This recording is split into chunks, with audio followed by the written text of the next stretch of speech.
Silvester nähert sich mit schnellen Schritten und es wird Zeit, dass man sich über Glücksbringer Gedanken macht, die man seinem Leben schenken kann.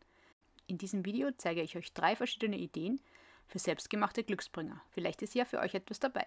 Mein Name ist Julia und ich bin begeisterte Kartenmacherin und Papierbastlerin aus Österreich. Willkommen auf meinem Kanal Julies Kreativschatzkiste.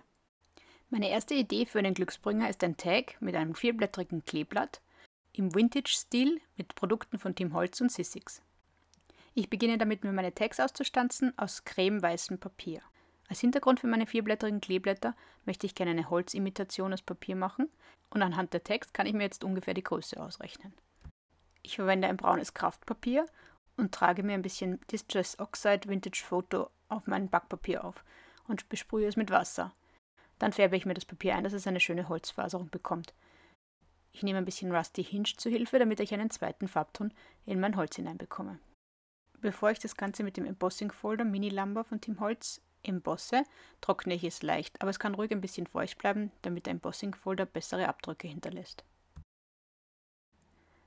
Beim Embossing Folder suche ich mir die Seite heraus, die ins Papier hineingedrückt wird, und die färbe ich nochmal extra mit Distress Ink Ground Espresso, also einem dunkleren Braun ein, damit ich diese schöne Holzmaserung aus diesem Embossing Folder auch in mein Papier bekomme. Ich bin jedes Mal wieder beeindruckt, wie toll das dann ausschaut am Schluss. Jetzt muss ich noch ein Papier grün färben für meine 4-blättrigen Kleeblätter. Hier suche ich mir alle Distress Inks in grün heraus, die ich nur so habe. Da ist Mowed Lawn dabei, Forest Moss, Bundled Sage. Und von allen mache ich mir Abdrücke auf meinem Backpapier und sprühe das ein bisschen mit Wasser ein. Dann ziehe ich mein Papier durch diese Mischung und kriege einen schönen Grünton. Auch das trockne ich kurz, aber nicht zu sehr, damit ein bisschen Feuchtigkeit im Papier bleibt und der Embossing Folder besser eindrückt. Ich nehme auch hier wieder eine von den dunkleren grünen Inks zur Hand und färbe damit die Details des Embossing Folders ein bisschen ein, um hier einen schönen Abdruck zu bekommen. Jetzt sind alle Vorbereitungen für unseren Glückstag abgeschlossen und jetzt können wir das Ganze zusammensetzen. Ich beginne damit, dass ich ein Sentiment stemple auf meine Tags. Hier habe ich mir eine ziemlich klein geschriebene Grußbotschaft ausgesucht, die viel Glück wünscht fürs neue Jahr und die perfekt ans obere Ende meines Tags passt. Ich stemple dieses Sentiment mit Ground Espresso Archival Ink.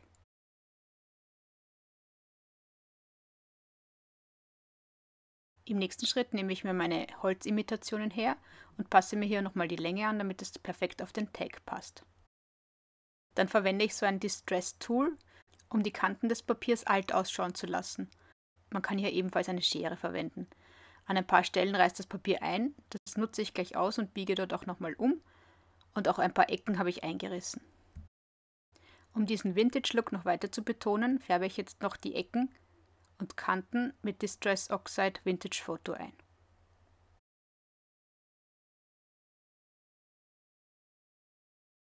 Dann kann ich schon meine Holzimitationen mit Flüssigkleber auf meinen Tag aufkleben. Flüssigkleber hält bei embossten Papieren deutlich besser. Zum Fixieren meiner Glückskleeblätter verwende ich Foam Tape, und zwar deshalb, weil hier eine Wölbung durch das Embossing der Kleeblätter entstanden ist und die möchte ich nutzen und möchte ich beibehalten. Daher klebe ich dieses Foam Tape in diese Hohlräume ein. Und wenn ich diese Glückskleeblätter dann auf mein Holz aufgeklebt habe, sind unsere Tags schon fertig. Tada, unsere erste Idee für Glücksbringer zu Silvester. Die zweite Idee sind Glückspilz-Minikarten. Ich nehme hier ein Papier mit einer Textur in Weiß im Format A6, also 14,8 x 10,5 cm und mache mir in der Mitte eine Falzlinie. So habe ich einmal meine Grundkarten.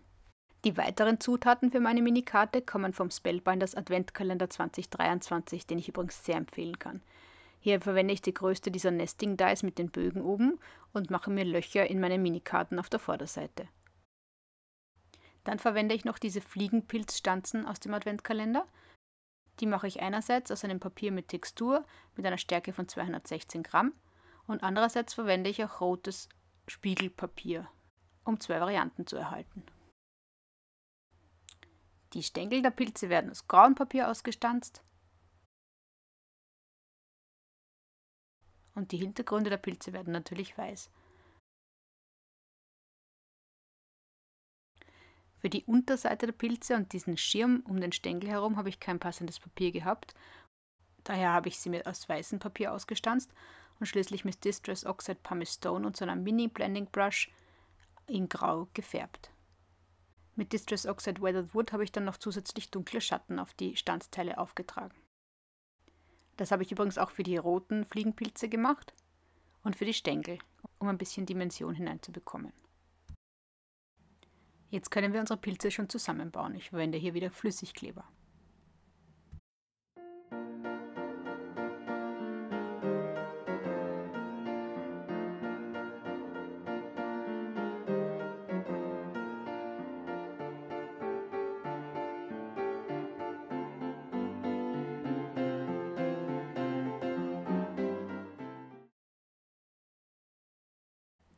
Bevor ich jetzt aber die Pilze auf meine Karte klebe, habe ich mir noch 2 Sentiments herausgesucht, Good Luck und wir senden euch viel Glück. Die stemple ich zuerst ins Karteninnere, sodass man sie durch die Öffnung in der Karte, die ich zuvor mit dem Nesting Die gemacht habe, auch schön sehen kann. Zum Platzieren meines Sentiments habe ich übrigens die Karte geschlossen gehabt in meiner Stempelhilfe und ich habe sie dann erst aufgemacht, als es ums Stempeln ging. Jetzt können schon unsere Pilze in der Öffnung fixiert werden. Dazu verwende ich Flüssigkleber, und zwar am Stängel und an der Seite. Die restlichen Pilze hängen in die Öffnung hinein. Und damit sind 2 weitere Glücksbringer fertig. Kommen wir zur dritten Idee. Hierfür verwende ich die Tiny Gift Box von Lawn Fawn und das Ladybug, also Marienkäfer, Add-on. Ich mache also kleine Geschenksboxen in Form eines Marienkäfers, in die man dann vielleicht eine kleine Aufmerksamkeit noch hineinstecken kann. Die Grundbox wird einmal in schwarz ausgestanzt und ich verwende das Foto auf der Rückseite des Add-ons, um herauszufinden, welche Teile ich noch brauche und in welchen Farben diese ausgestanzt werden.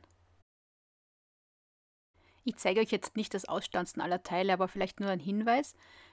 Diese Stanze, die die Unterseite des Flügels ausstanzt, die ihr hier in schwarzem Bild gesehen habt gerade, die muss man zweimal ausstanzen für eine Box und einmal die Rückseite verwenden, damit sie gegengleich zum anderen Flügel verwendet werden kann.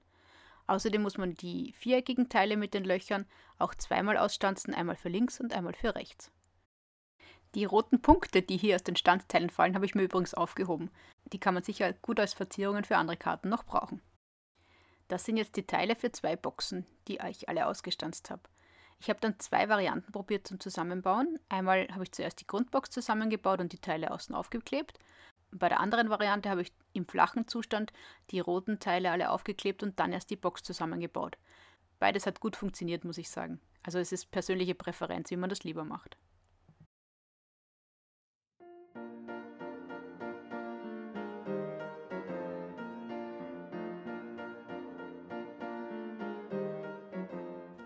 Zum Zusammenbauen der Box braucht man übrigens 4 kurze Klebebänder. Ich verwende hier Red Liner Tape an diesen 4 seitlichen Laschen, die man gut festdrückt. Das ist alles und dann hält die Box auch gut. An die oberen Laschen kommt kein Klebstoff.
So, jetzt fehlen hier noch die letzten Schritte, nämlich das Zusammenbauen der Box.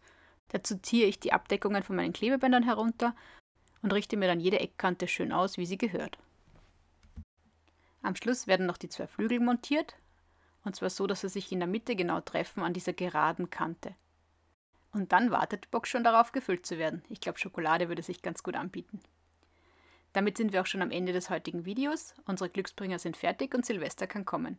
Ich hoffe, es ist für euch auch was dabei, was euch inspiriert hat, selber was zu basteln. Oder vielleicht habt ihr ja auch schon was gebastelt. Sagt es mir in den Kommentaren. Ich würde mich sehr freuen, wenn ihr mir ein Like da lässt oder vielleicht sogar meinen Kanal abonniert, wenn euch das Video gefallen hat. Ich wünsche euch noch einen guten Rutsch und alles Gute fürs neue Jahr. Servus, bis zum nächsten Mal.